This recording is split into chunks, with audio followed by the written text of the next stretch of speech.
Hi, it's Jessi. Welcome to another turning where I sometimes talk about books. And today I'm drinking a dark rum old fashioned, which is just an old fashioned made with rum.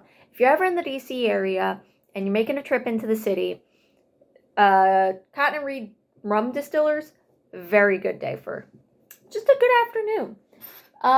Expect to spend way too much money there. All right.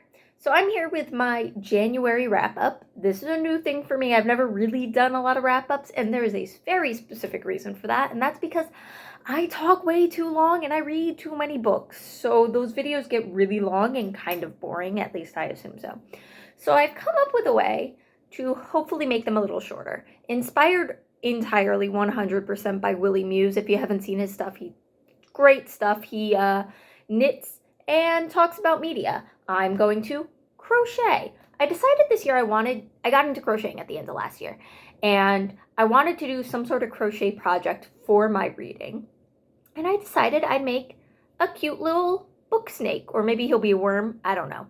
And basically, each book I read will get a different stripe based on the genre, and the width of the stripe will be based on my rating. So number of stars translates to number of rows done in that stitching. DNFs are going to be in the base color, which is this kind of honestly ugly brown, but that's okay. Everything else has a color, gets stitches in the number of rows. And that way, I only get the amount of time to talk about a book as the amount of time it takes me to stitch that book. So let me get my first stitch going because I have to move my stitch marker and that always takes so long. And then I will start telling you about my first book, Oona Out of Order, by, I should have had, Margarita Montimore, which was a 4-star book. So I've already got one row in here because I was a little nervous about switching colors. So I've lost one row of my 4 to talk about this book. So the premise of this book is that we are following a young woman. It is the New Year's Eve in 1980 something, and she's on the verge of this big decision in her life. Does she follow her boyfriend and her band on tour, or does she go to England for a really, really good school opportunity, with the knowledge that, like, she's about to turn 18, her birthday's on New Year's Day, and it's really rough, except she goes to bed and she wakes up, and the next morning it's like 2014. And she's not time traveling, or she is, her mental state is, but like she's in the body of herself when she's like 40 something, right? I don't remember the exact dates. And we just kind of follow her life as she figures out how to handle this, we call it a superpower, it's kind of like curse maybe, that she is living with. Each year, New Year's night, New Year's Eve, wherever she is, whatever she is doing, clock strikes midnight, she is transported through time and space to wherever she is at that time in that year, you know? So she's bouncing along. And this book was really interesting, and I mostly liked it. I think my problem with it... Do I need a smaller needle? What I liked about this is the character that we're following. I really think there is a very realistic level of like grief she goes through. There's this level of loneliness. Like, how do you live your life when you, at midnight, you meet these people that you've supposedly known for at least a year, but you're just meeting them, you know? And it's incredibly lonely for her, and she really struggles. And there's elements of like fighting against fate that she goes through. And I really liked all of that. I thought it was really well done. I thought we really saw like this very realistic, like how somebody might feel in this moment. The problem I had was that it was all kind of abruptly wrapped up. And I don't really know what I would have wanted from it separately. Because, like, obviously we can't follow every year of this woman's life. But, like, if we're not following every year of her life, I don't know if I wanted them to, like, do some time skips of, like, okay, we're going to rush through 2-3 years, and then now here she is in this other situation. But the book kind of ends abruptly. We only get to see her go through, like, 5 or 6 years, 7 maybe. And it just feels like she had very abrupt character growth in the last cycle. And like, for what it's worth, like, it didn't feel like she was done. Like, everything was magically better, that she knew what she was doing. It didn't feel that way. But it also, like, felt kind of rushed. That's my main criticism and why it's a 4 and not higher, is just like, I don't know, the ending didn't work for me.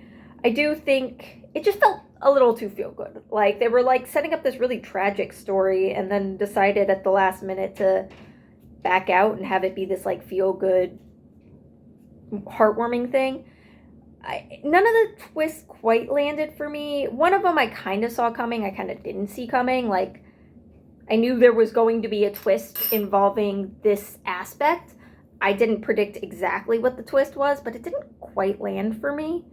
And yeah, I think the strengths here are definitely the emotional resonance. But it was fine. Is the plot twist here actually that it's going to take me way longer to stitch these because I'm really slow crocheter, and that I'm going to have more than enough time to talk about these books? Maybe. Do I want to just skip? No, I'll wait. Give me a second. I'll be back when I have finished up this section. Alright, next up we have, and I should trim this before I get talking too much, Absolutely Truly by Heather Vogel Frederick. I actually own this book. I should go grab it if I was feeling ambitious, but I will not. I can't do both. Can't hold a book and crochet at the same time. This is a book I got as like a mystery blind date with a book from like a high school book sale, like way back. And it's a YA like mystery. It follows Truly, yes, that's her name, terrible, who has just moved to a small town. It's the town her dad grew up in, but he was military. They had just decided, he had just kind of forcefully retired after an injury, to settle down somewhere in Texas, but then her grandparents are like, why don't you come home and take over the family business? So she moves to this small town up north in the middle of nowhere, New Hampshire, I think, maybe Vermont. And it's mostly about her learning how to fit in, making friends, that kind of typical middle grade, like, I'm figuring out how to deal with change kind of story. And it was cute. The mystery itself was fun. The main mystery is that she finds like this letter in a book. So her family owns a bookstore, and she finds this letter in a book, and it kind of takes her on a treasure hunt. And it was cute. I mean, I kind of saw where it was going because there were not enough characters to be like, ooh, what's going on? It's not a murder mystery. But like I said, it was really cute. I liked the contemporary story more than the mystery, which is not probably a surprise for me because I don't really tend to care for mysteries in general. I thought the characters were cute and surprisingly, diverse, given this is like small town New England, but also surprisingly complex for middle grade characters. They aren't like having insane character arcs, but there was like more going on with them than I thought. And I'm definitely interested in, if I'm looking for something kind of cozy, low stakes, picking up the next book. But that's kind of it. It's fine. And that's my thoughts on it.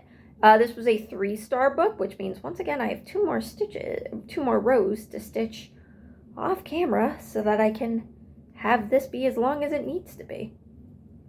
So I will do that, and I will be back with you momentarily. All right, well, this one should be a quick one, and this does tell me that this yarn is not the same size as that yarn. See, I'm learning.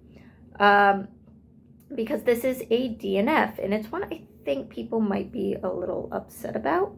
So the next one here is The Ministry of Time by Kayleen Bradley. This was a book club book that just about everybody was like really excited to read for book club. It's won so many awards. It's really popular. There is no reason we thought that we shouldn't all love this book. And most of us have not. Now, we haven't actually had our discussion yet. That's always at the beginning of the next month, so that'll be at the start of February. But I ended up DNFing it. So this book, if you don't know, follows an unnamed character, and her job is to be a bridge. So in not super distant England, they figured out a technology to bring people from the past into the future. Sounds great. And to kind of help them with that transition, they are assigned a bridge, a person from modern day, to just kind of help show them around. And so we're following this woman that's a bridge to Grant, I don't know, some guy with an alliterative name, who was a sea captain that died trying to find the Northwest Passage. Except obviously in this version of history, he didn't die. He was swept up into the future. And it's actually his absence that caused his entire crew to die. So that's not great. I just didn't really like this. Initially, I was kind of excited about the romantic aspect of it, but that kind of faded pretty quickly because it really kind of faded into what felt like grooming to me. Like, this is a man that knows nothing about the world. You know, he is not from our time. He doesn't understand our technology or our society, and she can kind of tell him what she wants to tell him and shape him the way she feels fit to shape him. And it just kind of felt creepy, also because he's a real life person from history, but also the overwhelming feeling I had was boredom. Why are we bringing these people forward from history? Also, there is some sort of mystery going on that, like, this ministry is maybe doing something shady, but I genuinely, and I mean genuinely, could not have cared less about whatever shady ministry thing was going on. So I was bored, and I was starting to get annoyed, and I just figured it was better to put it down, especially because the stuff from people that were still reading didn't exactly excite me. So that was a DNF. I only have like 1 or 2 stitches. Should I go into talking about the next one? The next one's also a DNF, so that's actually just going to continue this color. So the next one is Making Love with the Land by Joshua Whitehead. Now, I haven't read any of Whitehead's other books. He has a novel. Johnny Appleseed is probably the most popular one. I don't know if that's actually the name of the book. Is it I'm pretty sure it's Johnny Appleseed. So there's that one, and then he has a book of poetry that's like a narrative poetry. I don't really know. It's some sort of sci-fi. And I hadn't read those, but I knew the name. And so I saw this book in the library. And I thought it might be interesting to give a shot. I thought it was a memoir. That is on me because it's not. It says essays very clearly on the front. And essay collections and me have not really ever gotten along. I find them I find them hard to engage with because they just seem so disparate and you never really feel like you get a full idea. It's kind of the way some people feel about short stories. So that's on me. And this one was every time I started to get into an essay, because each one has such a different style to it. And once I felt like I was getting into an essay, it would be over. Once I was like getting used to the writing. And so that kind of bothered me and I wasn't really into it. And I just didn't know that I was engaging with his ideas. And not necessarily because of him, right? I want to be very clear about that. But he just writes about like decolonizing your mind, decolonizing writing, and all of those ideas in a way that is beyond what I think I'm at. And I just felt myself feeling kind of like old manish, like, this, newfangled ideas. What do you mean autobiography is an act of violence, And I wasn't engaging with the ideas on the level that I should have been, which is not his fault. It was entirely on me. And so maybe I would come back to these, or if Whitehead does another nonfiction at another point, maybe I would come back to it when I'm a little bit further along in my own, deconstructing my own biases and preconceived ideas, and then maybe I would be able to engage with it better. But I just wasn't at that point. So those were my 2 DNFs of the month, and then we'll get on to, I have 2 more books to talk about. All right, so next one up is a graphic novel called Boys Weekend. I'm actually stitching it for sci-fi because it is sci-fi. That written and illustrated by Mattie Lubchansky. I don't know. This is one, I don't know, I went into it with the wrong expectations, I think. So this is a graphic novel. It is about a trans woman who has a bunch of guys they were friends with pre-transition. And one of them, who was the best man at her wedding, pre-transition, has asked her to be the best man at his wedding. And they are going away for a boys' weekend for, the bachelor party. And all of these guys know she is trans, know she is a woman, but haven't really come to grips with it. I will put as nicely as I possibly can. And this place they're going is this kind of island where anything goes. And the whole thing is kind of like this satire on tech bros. And then, of course, this idea of, like, obviously, like, the difficulty of maintaining your life when you go through a big transition like this. Very specifically, this is like if you are, a trans person, it can be very, very difficult to maintain relationships with people from pre-transition. Especially people, as it's very obvious as we watch this unfold, that clearly do not respect you. Probably wouldn't have respected you even if you weren't trans, because she no longer is in tech. But also very, very clearly have no interest in learning about or being supportive of their friend who is not cis or not a man. There is like one girl on the boys' weekend, and it's the very stereotypical, I'm a guy's girl. One of those. I thought this was going to be funny, and it was not. I mean, there were funny moments, and like, I think if you're kind of in that tech world, there's stuff that would probably have hit a little bit more.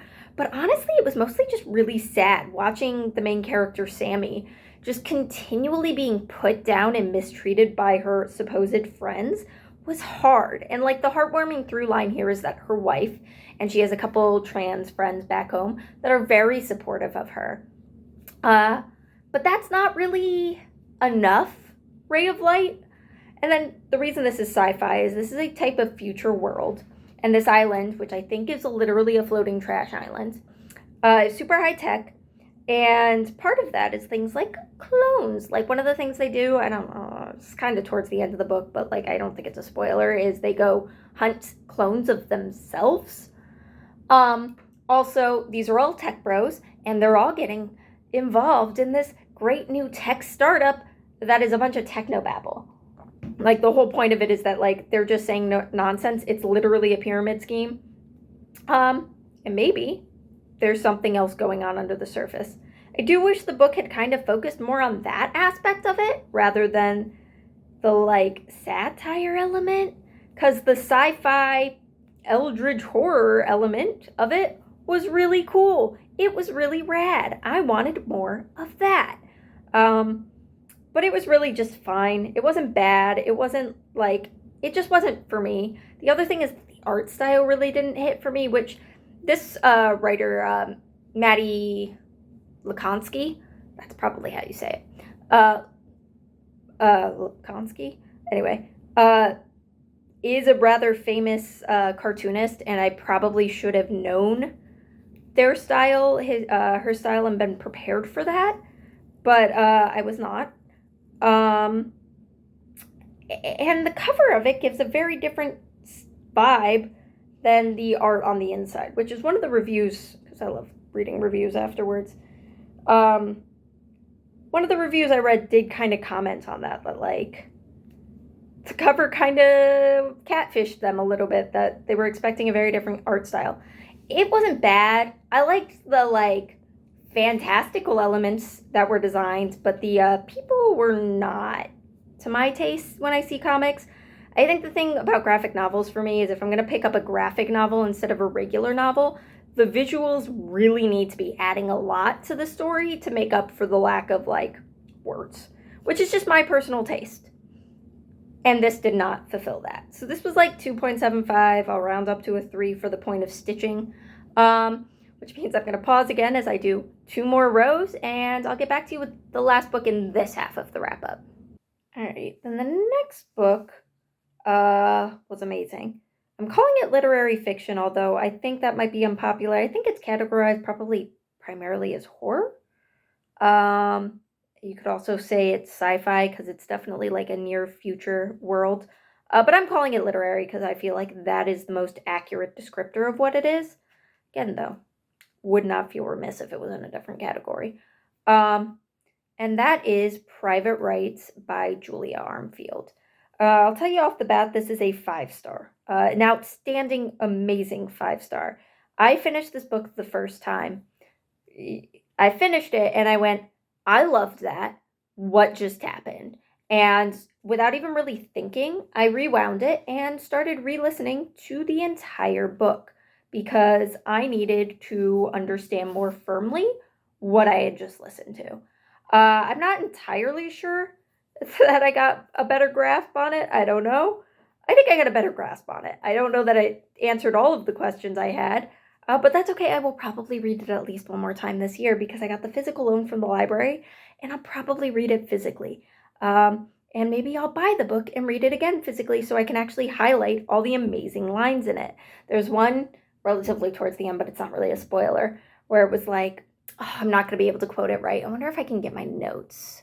We love people before we notice we love them, but the act of naming the love makes it different, drags it out into different light. And that is just beautiful. And there's a bunch of other incredible lines throughout this. This is definitely one of those books that at some point I will buy physically and highlight the heck out of. But what is this book about? So this book follows three sisters. The oldest is Isla. She is very much seemingly responsible, but her life's kind of falling apart. Feels like she has had to take care of her sisters her whole life and kind of resents that. Then you have Irene is the middle sister. She's kind of had a rebellious streak, but now she's kind of settled down, and there's a part of her that almost regrets that. Third sister, Agnes, who is the youngest, she's also their half-sister, so same father, different mother. And she's the youngest by quite a bit, and she just kind of does her own thing. She never picks up the phone. She's living her best life, you know? And all of them are kind of brought together. They're a little bit estranged, like not like actively not talking to each other. They just don't really see each other when their father dies. And that kind of brings them a lot of it reluctantly back together. Because the story really, I mean, it is about them and it is about their relationship, but we don't really see them together that much. It's really more about them living their separate lives and figuring out how to figuring out what their lives mean now that their father, who was incredibly abusive, is out of their lives. And that's kind of all I'm going to tell you. The description says it's a retelling of something else. I'm not going to tell you what it is because I think it's inaccurate, and I think it sets your expectations in a weird place.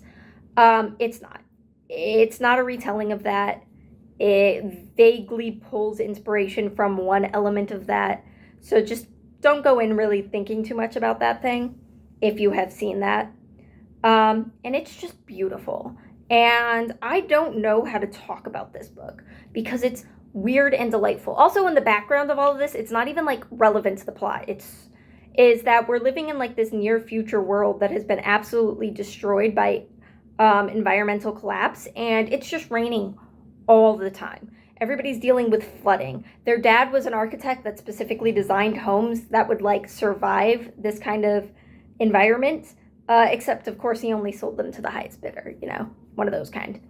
And it's all just so weird, and it's so quiet. If you've read Our Wives Under the Sea, which is also by Julia Armfield and also incredible, it's similar in tone, right? There's that same kind of quietness to it, that same almost stillness with something deeper going on under the surface. All of these aquatic puns, not intentional, but like really it lends itself to it. This like softness that belies something much harsher.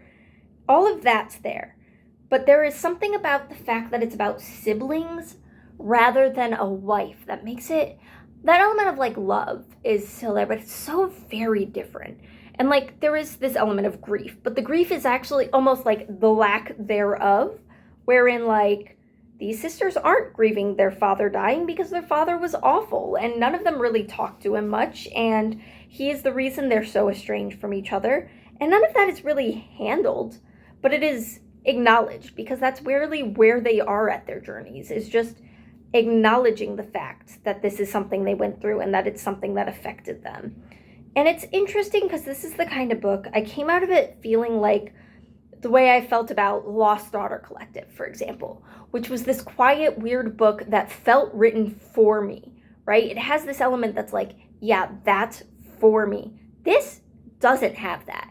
I found nothing relatable about the three girls in Private Rites. I desperately tried to find something relatable about all of them, and I could not. I was like, what is this? I genuinely have nothing in common with these girls. And yet, I felt myself so drawn to them, and I felt myself so sympathetic towards them. And I felt so many feelings. So it really is incredible, and I don't know really how to talk about it. I have so many things I want to compare it to that aren't accurate comparisons, right? When I first started reading it, I think the way I talked about it to some friends of mine was that it's like a Kim Stanley Robinson book. If you've ever read his books, I've only read the one, but it's very like everything is wet. And it's just about this community. And that's the feeling I got, specifically New York, what is it, 2140? But it's got the family drama of the Haunting of Hill House TV show. Except not really, because that family drama is loud and angry, and this family drama is mostly quiet and tragic. And then towards the end of it, I was like, this really feels like something I would recommend to fans of The Locked Tomb. But not because it makes sense. It doesn't have the humor. It doesn't have the tone. It definitely doesn't have like the mystery or the intrigue, but it has that kind of something weird going on, and the weird relationship dynamics feel right. And then the last one I got at the end, which is by far the least accurate comparison, but also somehow the most right comparison, there's something very Shaun of the Dead about it. And I really cannot justify that. I think if anybody read these and also thought they were the same, this book was the same as Shaun of the Dead, I would be like, what are you on? But there's something about it that feels very Shaun of the Dead. And that's all it's not funny. But it's so much softer and quieter than all of those, and it's just incredible. And that's going to be it for that book. I will be back with you sometime later when the month is actually over with the rest of this wrap up, but I did just kind of want to test out the format. And the main thing I learned was I talk less than I think I do, except this is a 30-minute recording, so maybe I crochet takes a lot more time than I was prepared for. All right, we're here for part 2. For this part, I will be drinking something I will very generously call a pomegranate margarita. Mostly it just tastes like tequila, which I don't love. So why did I make a margarita? Because I have tequila in the house I have to get rid of. So we're going to be picking up with the Traitor Cormorant by Seth Dickinson. This is a fantasy. It's the first in an epic fantasy series, which, to give you a bit of a spoiler, I will not be continuing. Not because this is bad. I actually am going to be giving this 4 stars, because I objectively think this is very good. It is just so not for me. It is a very military-focused fantasy, and it is a very, what's the word I want? Very politically focused fantasy. So the premise here is we follow Cormorant, who is from an island whose name I can't remember at this point.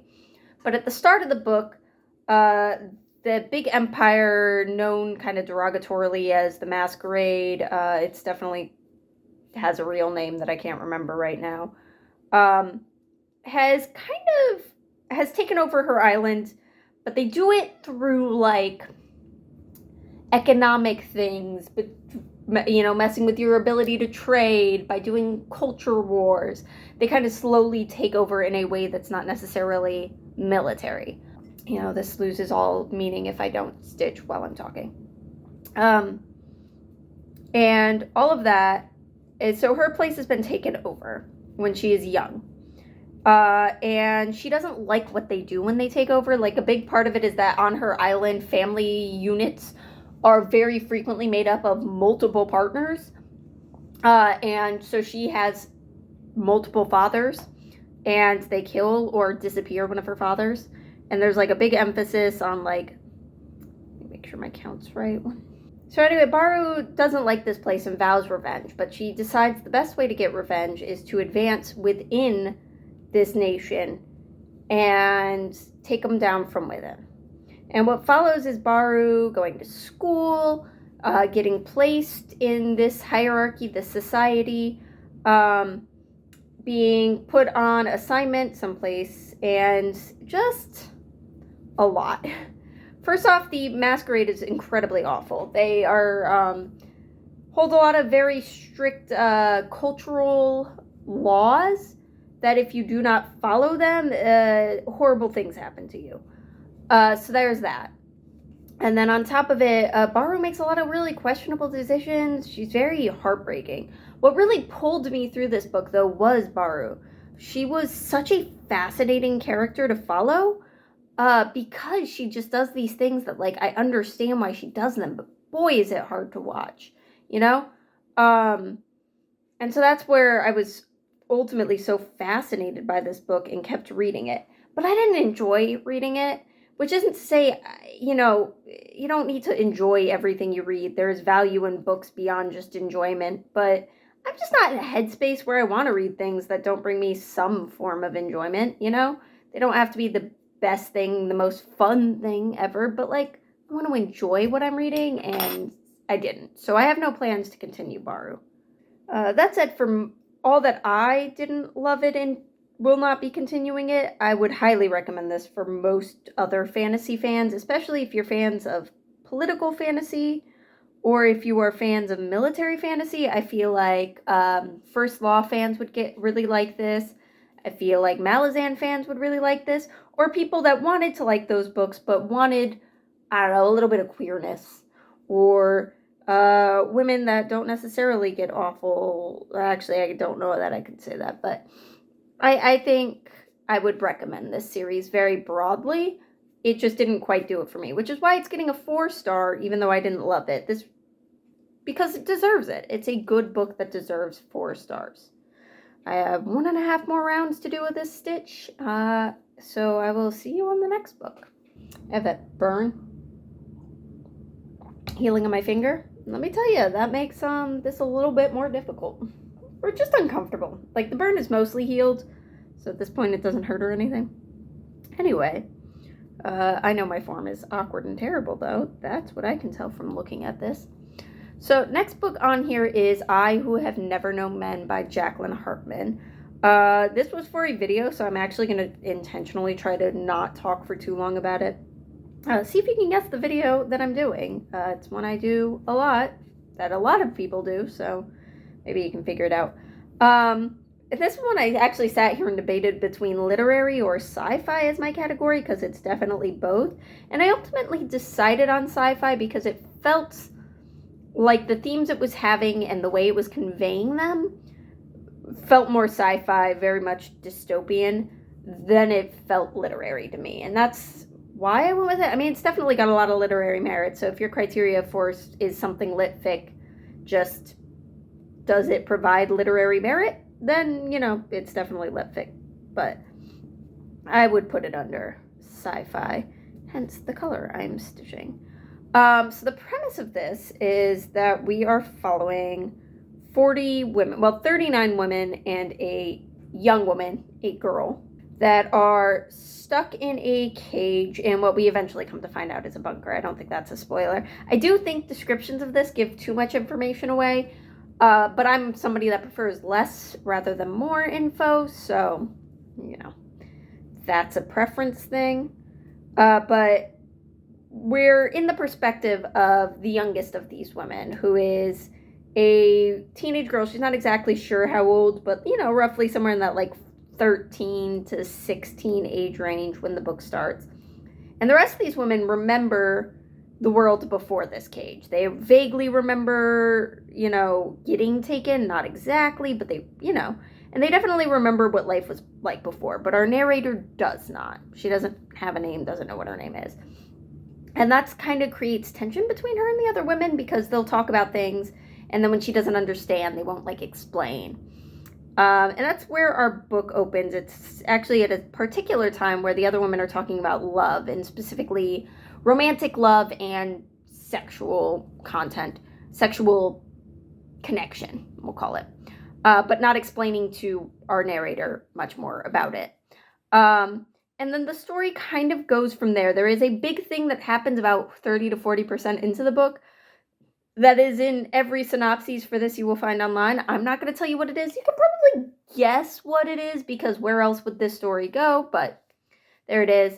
And I just found this book a very fascinating rumination on like what makes a person human. I think that was the main takeaway for me, because we have this young girl that is raised completely outside of normal socialization as we would view it. And so she kind of becomes a person without the trappings of what most people would consider personhood. And there's something very fascinating about seeing her, the way she perceives life. I don't know that I necessarily agree with all of Harpman's takes on like what makes people human. There is like a particular emphasis on sexual desire that I simply don't agree with. But beyond that, it was really interesting. And there's a lot of questions being posed that don't really get answers. I also find it fascinating that Harpman was a Jewish woman that had to flee Belgium shortly before World War II broke out, and how that probably informs the writing of this. Also, as a woman that lived through the Cold War I don't remember where her family ended up settling, Casablanca. So I feel like that probably also has an influence on this book, and I just think it's really interesting, and it's saying some interesting things, and it's making me think a lot of interesting things. It doesn't necessarily answer questions, but it certainly poses a lot of interesting questions, and that's just fun. I will have a video where I read that coming out hopefully before the end of February. We'll see how the rest of the reading for that video goes. And that's kind of all I have to say about that here. I will come back to you to talk about, oh boy, Don't Let the Forest In. Alright, so like I said, next is Don't Let the Forest In by C.G. Drews. I am stitching this one in just my like general other category color, specifically because it's YA, and while it is YA theoretically fantasy, I feel like there's enough question on the fantasy part that I feel justified primarily considering it YA. And I guess I don't really need to justify my thought process to you guys. Who cares? It's also 4 stars. Yeah, it's 4 stars. Thought about 5, but I think 4 feels more right because I really hated the ending of this book. Okay, I didn't hate it. It's not like the worst ending I ever read. Maybe it was. I thought there was something. Well, Oona Out of Order had a bad ending. I didn't like the ending of that too. So the premise of this is we have. I'm not going to remember the name of any of these boys. Andrew and his twin sister Dove, and they go to a private school. They're Australian, but they go to a private school in America, and they have a friend there whose name I can't remember. It is Thomas. They're friends with Thomas. And the 3, specifically Andrew and Thomas, are kind of outcasts. Thomas is kind of this chip on the shoulder, constantly arguing with people kind of guy. Andrew is just an anxiety-ridden little baby boy. I love him. I adore him, but he's just very anxious and just doesn't really get on with people. Dove gets on with people a little better. She has her other friends, but she's still very close with these 2 boys. And Andrew kind of has the secret, which is that he definitely is totally in love with Thomas. And nobody knows, but he thinks Thomas is probably in love with Dove, and it's this whole thing. We get back from the summer, and it's Andrew's senior year. All 3 of their senior year. And something happened before the summer break that caused a falling out between Thomas and Dove. So Thomas and Dove aren't talking. Andrew is hurt. Thomas is being kind of standoffish to Andrew, but like, they're still roommates, they're still friends, they're still talking, but there's something there. And we quickly find out that Thomas's parents are dead, and the police think Thomas did it. And we kind of go from there. There is a fantastical element, but I don't think it's a spoiler to say you kind of, by the end of the book, wonder if that's real. I don't think that's a spoiler. I think there were definitely things in here that were meant to be big reveals that to me were very obvious, but like I enjoyed the story even knowing they were obvious because the fact that they were a reveal to Andrew was still interesting. And I just really liked seeing Andrew and Thomas interact. Plus, it's got cool body horror. Andrew, his whole thing is that he writes these, like, short stories. And when I say short stories, I mean, like, one-page flash fiction stories, which are really cool. And then Thomas will draw images to go with them. And so we get these like passages from Andrew's stories. We also get drawings from like the things Thomas has drawn. And those are really cool in the book. And I just really enjoyed it. The ending, though, kind of let me down. I saw something coming. I won't say what it is. I also won't say, like, what the actual reveal was. But I saw that there was a thing coming. And that thing got revealed. And it wasn't exactly what I thought, but it was close enough to what I thought. But the ways that it deviated from what I thought, in my opinion, kind of made it worse. And that sounds terrible to say. But I was expecting something a little more dramatic than what it was, which is wild to say, because the ending of this is dramatic. It's a very open-ended ending, and I don't mind that. I don't mind that we don't really know how it ends. That doesn't bother me, but I do think that kind of final reveal at the end let me down a lot. I think it was, I don't know, it just didn't quite hit the way I wanted it to. So that was Don't Let the Forest In. I think it's very good if you're in the mood. If you like a creepy YA, I think it's good. I would maybe recommend it to fans of Andrew Joseph White, but I don't think it goes nearly as far as his works go. Same thing, Tessa Gratton maybe. But it's good. It's definitely a good book. Also Ace rep. Andrew is Ace, and I found myself crying on the subway at like 11 o'clock at night on my way home from a friend's place, because I was reading as he came out to like the group of his...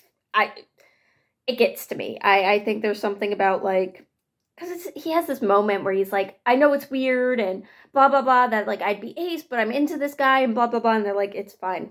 Like, you're you. And that's what matters. And I'm just like, it makes me a wreck every time.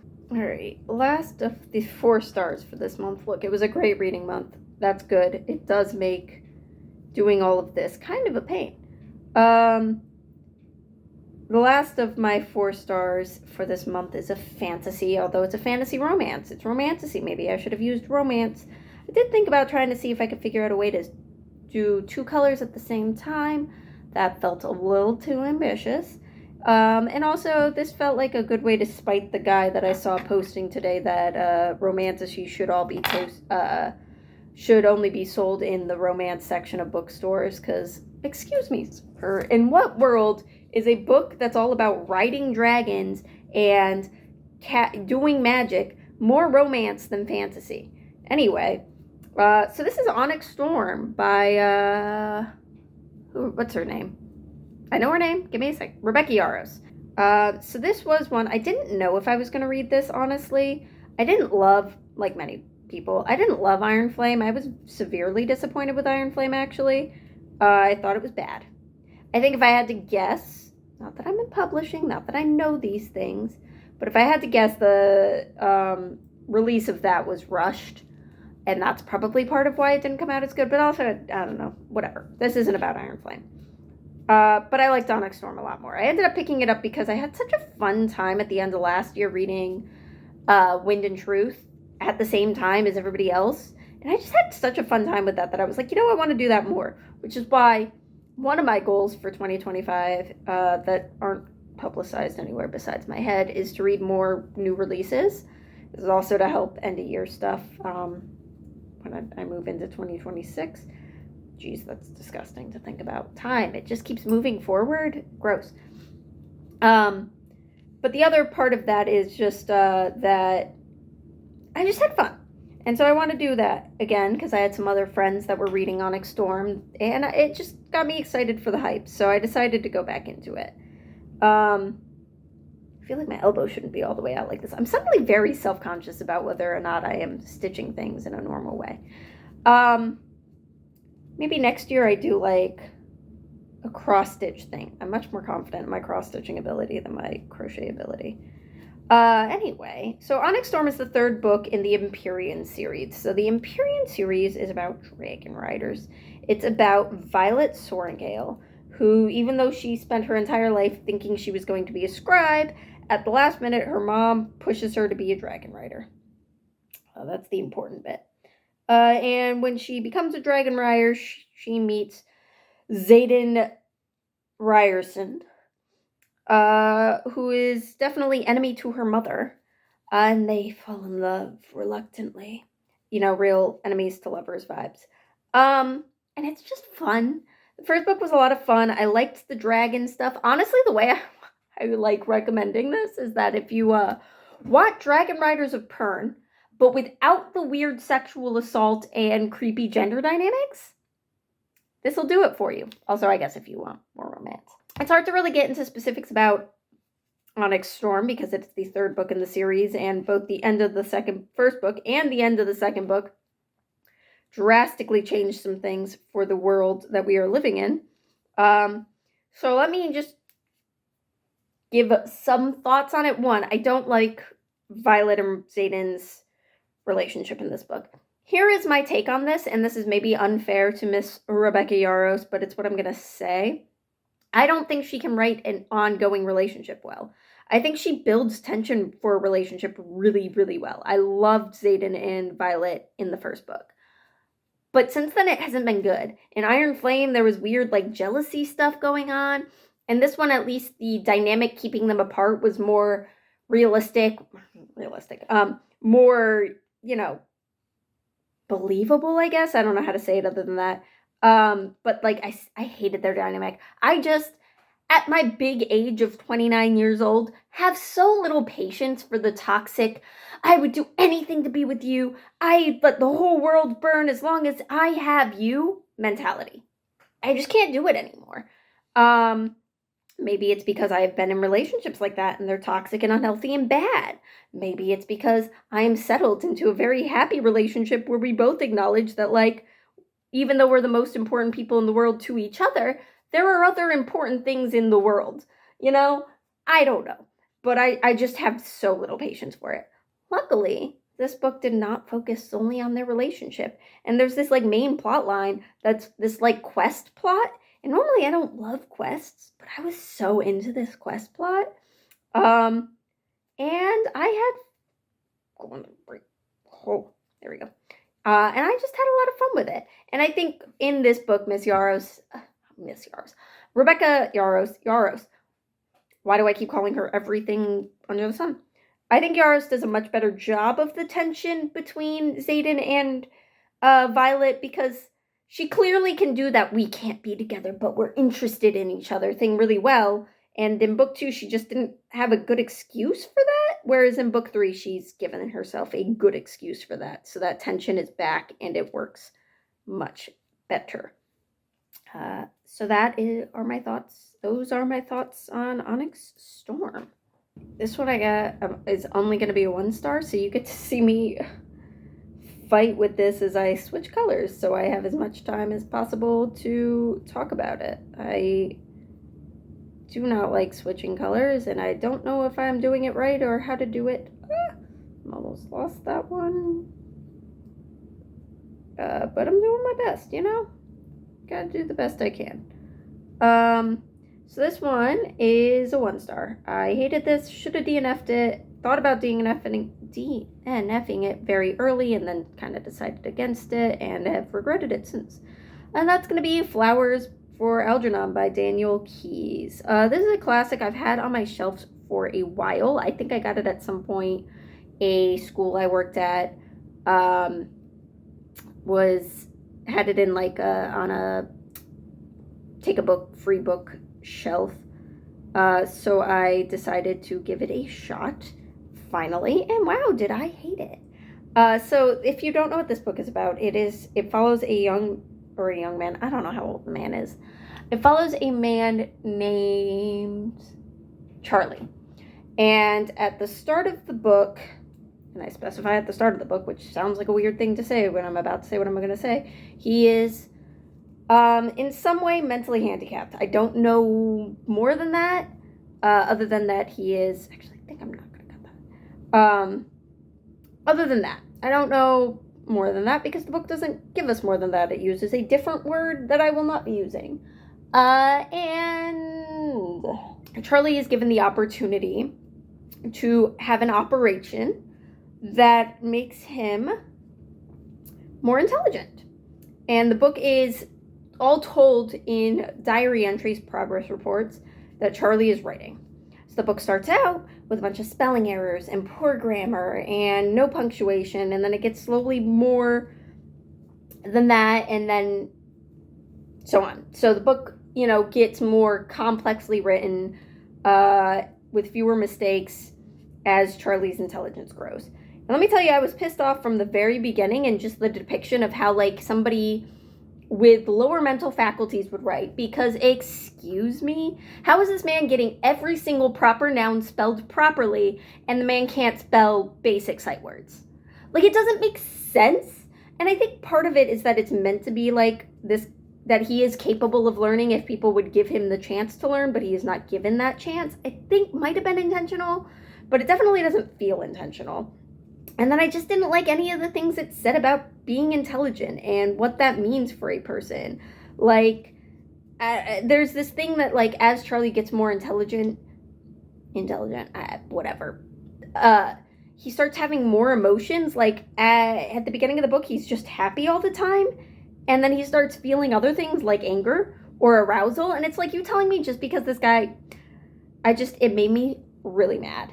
And then I didn't like any of the themes it had. Like, I genuinely didn't enjoy, I genuinely didn't enjoy what it was saying about, like, what intelligence does. There's this, like, I guess I would call it a theme that, like, intelligence causes a lack of empathy that I just viscerally do not agree with and just did not enjoy reading. And that's going to be my 1-star stitch, so we're going to move on.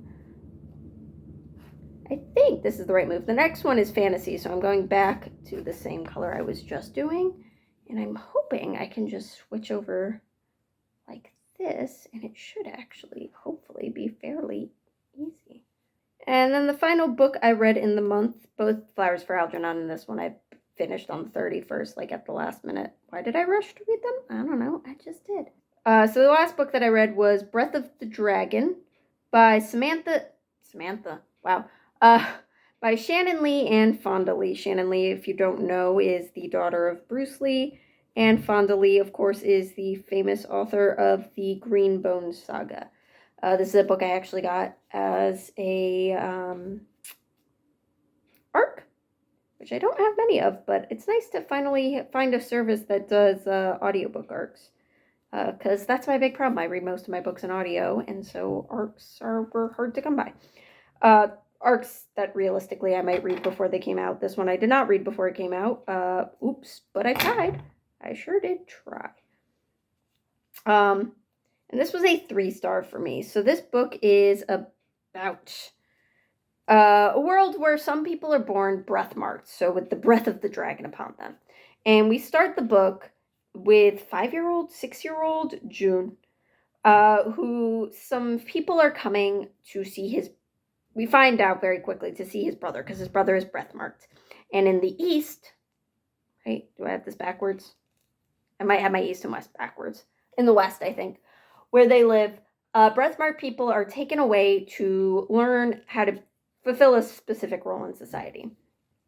But June, when they're there, is like, I'm special too. See what I can do, and does some martial arts for them. And they're like, martial arts are banned.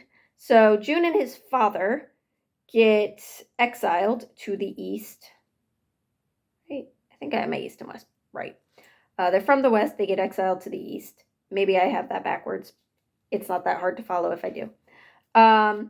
While June's brother is taken to train, and his mother goes with him. And then we follow June when he's 16 years old, so we have a big time jump. And he is now training as a martial artist in the East, where that is revered and respected. And he wants to enter the Tournament of the Dragon to become, like, the champion of the dragon, which is, like, a huge leader in this nation. Gets their own, like, fighting style they get to train people in. And not most importantly for June, but most importantly for, like, anybody else reading this book, like, what they would think is they get to be a huge advisor to the, like, royalty and the government. There we go. That's the word I wanted. And so we just kind of follow June on this journey that he has. He meets a couple other people whose name I cannot remember, a rival at his school, the one that's actually being entered, who is assumed to be the one that will enter the dragon tournament on behalf of the school, who I like a lot. June just kind of, it's very tropey in that, like, it's this unrequited rivalry where June hates him and he barely knows June exists. There's also a girl whose name I also cannot remember at this moment, who is really cool, but we don't really get to see her be really cool because June doesn't care about her being really cool, if I'm being honest. That's really my biggest critique of this book, is that June as the perspective character, I understand why he's the perspective character. I understand what role he serves and why he is the main character. But he is, in my opinion, the most boring person for this story to be told from. Or the most boring perspective for this story to be told from. I desperately wanted this story from the girl's point of view, which is terrible because I can't even remember her name right now. I think what she was doing throughout this entire book is way cooler than anything June did, quite frankly. I wouldn't have even minded like some perspectives from his rival. I just think this would have benefited from not being in June's head. I am, famously, a teenage boy perspective hater. I say, having just given 4 stars to a book all from a teenage boy's perspective, but that boy was queer, and that makes a difference. And so I just found that kind of lackluster. I also think this book could have ended like a solid 10-15% earlier and been a better ending that would have made me more excited about possibly continuing the series. It's all just, it's not bad. And I want to be clear that, like, I don't think it's bad. I just, like, didn't love it. And I was really expecting to love it because I love Fonda Lee. And I think if this didn't have her name attached to it, I'd be maybe a little more forgiving. But it just, I know what she's capable of, and this is not it. I will also say going in that, like, some of the tropes that are used and some of the way it's presented, I don't know, it feels, one of my friends that's reading it is like, wow, 2 women wrote this? Because there really are some, like, tropes that are like, and there really aren't any women in this story that have a lot of agency, and that's sad to see, and so it just was fine. I do think I would recommend it. If you are a fan of, like, Bruce Lee's movies, you would probably really enjoy this. I think the way, like, martial arts are done, the tournament of it all, it did give me kind of Karate Kid vibes. Not because I think this is Karate Kid, it's just because that's the only movie I have to compare it to. But it has a lot of things from that, or a lot of anime that I've seen. It has some of, like, the vibes of that, which all is, that's just the kind of the best comparison I can make for this, because I haven't really read a lot of things like this. It does have a lot of very common fantasy tropes, too. It was predictable, it was fun, I would recommend it, but, like, I didn't love it. And with that, that's everything I've read this month. If you want some stats, that's, I think, 1, 2, 3, 4, 5, 6, 7, 8, 9, 10 books I read. And 2 DNFs, I think, if I counted right. And my average rating for this month came out to 3.6 roughly. So not terrible, but not great. I'd like it to be a little higher. And this so far is our little snake guy. He's cute. I think he's great. Maybe he's a worm. I don't know. I was thinking of making him a little bow tie, like that worm that that rides the apple car. So maybe he's a worm. If you have name ideas for him, go ahead and drop them below.